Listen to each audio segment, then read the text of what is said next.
अब लेकिन इस शक्ति को सिर्फ एक ही बार इस्तेमाल किया जा सकता है। यह निश्चित रूप से बहुत महंगा हथियार था जिसे व्यक्तिगत रक्षा के लिए राज परिवार की युवा पीढ़ी को दिया जाता था। राजदत्त इतना क्रूर और शातिर है कि हताश होने पर वो मुझ पर इतनी आक्रामक और विनाशक शक्ति से हमला करना चाहता है। ये सोचकर नील को हैरत हुई। भले ही उसका शरीर काफी मजबूत था, लेकिन फिर भी वो विद्युत वाहिनी फरसे के हमले से बच नहीं पाएगा। नील अभी ये सोच ही रहा था कि तभी पूरे इलाके में गूंजती एक तीव्र गर्जना के साथ बिजली से बना एक फरसा उस डिब्बी से बाहर आता दिखाई दिया और सीधे नील की तरफ बढ़ चला। अपनी ओर आते हमले को देखकर नील बचने के लिए तुरंत नीचे की तरफ झुका और फिर जमीन पर लुढ़क गया। विद्युत वाहिनी फरसे से निकली बिजली एक कर्कश ध्वनि के साथ चमकी और नील के सिर को छूती हुई निकल गई, जिससे उसके बालों की कुछ लटें जलकर राख हो गई। तभी नील के पीछे अखाड़े के बाहर खड़े एक गुलाम की दर्दनाक चीख सुनाई पड़ी। विद्युत वाहिनी फरसा सीधा उसके शरीर से टकरा गया था, जिसकी वजह से देखते ही देखते उसके शरीर में भयंकर आग लग गई और वो गुलाम तुरंत राख में बदल गया। गुलाम की हालत देखकर सभी के होश उड़ गए। राजदत्त ने इस बार सारी हदें पार कर दी थी। उसका विद्युत वाहिनी फरसा अखाड़े में किसी को भी मार सकता था।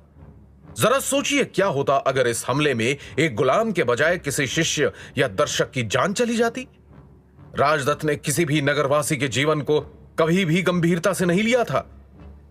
इस नजारे को देख रही राजकुमारी मणिकर्णिका की आंखें हैरानी से बड़ी हो गई और वो बोली, विद्युत वाहिनी फरसा? राजदत्त इतना क्रूर कैसे हो सकता है?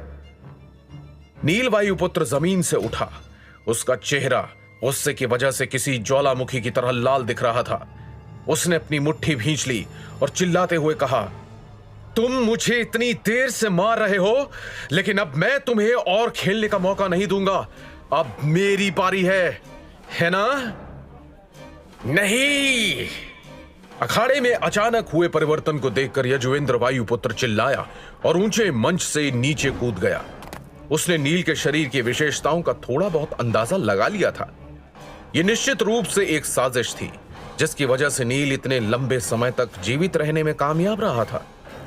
दुर्भाग्य से यजुवेंद्र के तेजी से बढ़ने के बावजूद उसे अखाड़े में जाने के लिए लंबी दूरी तय करनी पड़ी।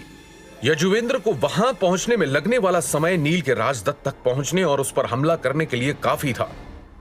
नंदी सहस्त्र मुष्टिका। इससे पहले कि राजदत्त जो हुआ उससे उभर पाता, नील वायुपुत्र ने उसे एक जोरदार मुक्का मारा। वो मुक्का राजदत्त के पीठ के निचले हिस्से में जा लगा। तुरंत ही राजदत्त के शरीर में से 7 विस्फोटों की दबी हुई आवाजें सुनाई दी। उन दबी हुई आवाजों के बाद राजदत्त के शरीर के 7 हिस्सों से खून बहने लगा। इस हमले ने राजदत्त के कई महत्वपूर्ण अंगों को भारी नुकसान पहुंचाया था।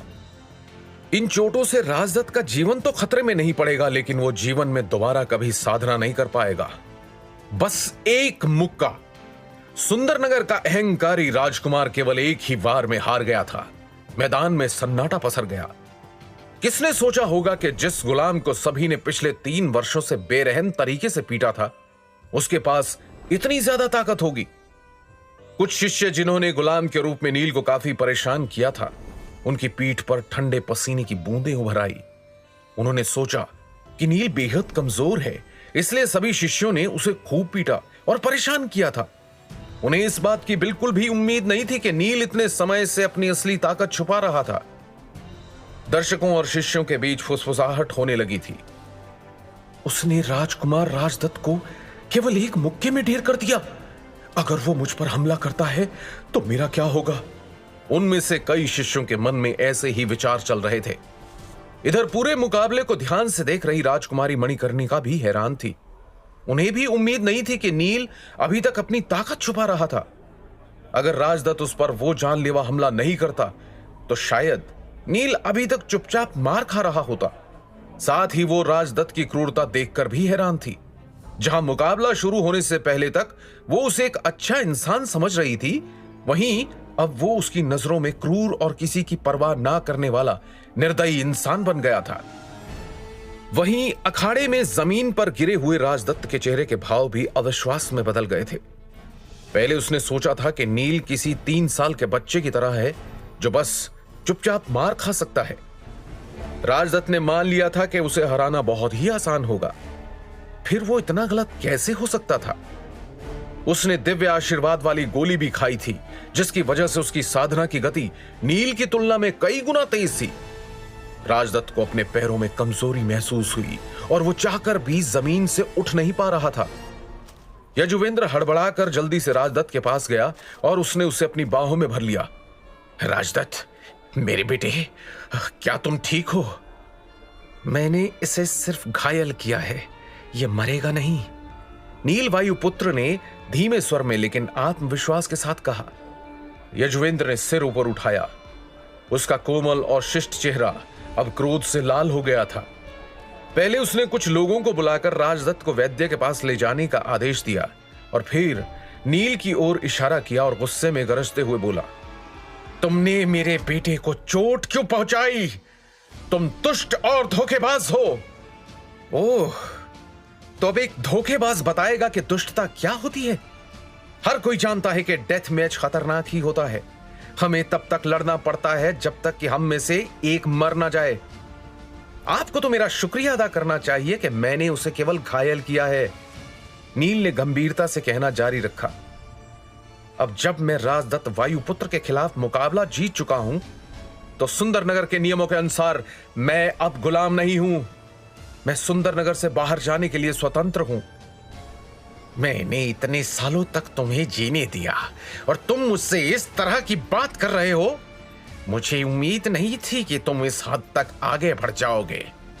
कहते हुए यजुवेंद्र ने राजदत्त को खड़े होने में मदद की और फिर वो नील की ओर गुस्से भरी नजरों से देखकर बोला, क्या तुम्हें लगता है कि मैं तुम्हें इतनी आसानी से जाने दूंगा? इसके बारे में सोचना भी मत। यह सुनकर नील का चेहरा उतर गया। उसने कहा, यजुवेंद्र काका, सुंदरनगर के नियमों के अनुसार अगर कोई कैदी डेथ मैच में जीत जाता है तो वो स्वतंत्र हो जाता है। नियम? यजुवेंद्र के चेहरे पर गुस्से की जगह एक उपहास ने ले ली। उसने नील पर तंज कसते हुए कहा, केवल तुम्हारे निकम्मे पिता ही नियमों के बारे में बात करते थे। मैं तुम्हें बताता हूं कि अब यहां नियम कौन बनाता है। मैं सुंदरनगर राज्य के नियम बनाता हूं।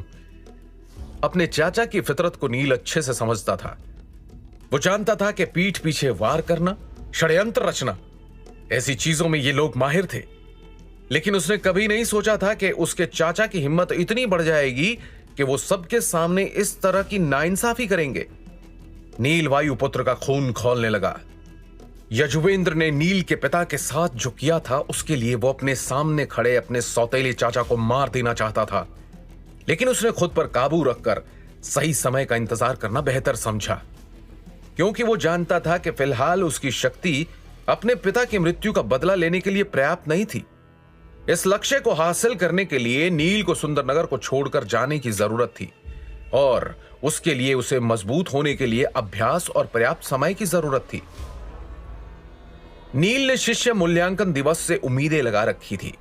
उसने सोचा था कि वो डेथ मैच में जीत जाएगा और वो अपनी आजादी दोबारा हासिल कर लेगा। उसके दिमाग में यह कभी नहीं आया था कि यजुवेंद्र वायुपुत्र इस महत्वपूर्ण समय में उसे धोखा दे देंगे।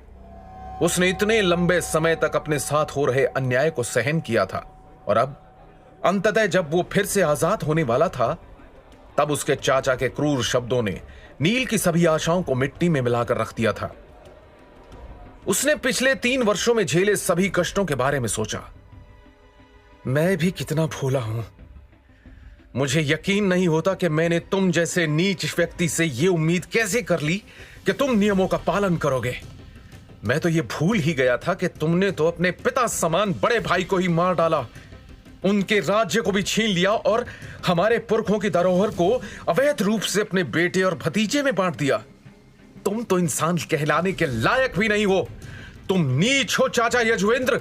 याद रखना, एक दिन मैं अपने हाथों से तुम्हारा सिर काटकर अपने पिता की मौत का बदला लूंगा। क्या नील राजदत्त को घायल करने के बाद सुंदरनगर से जीवित बचकर निकल पाएगा, या फिर यजुवेंद्र उसे फिर से कर लेगा कैद?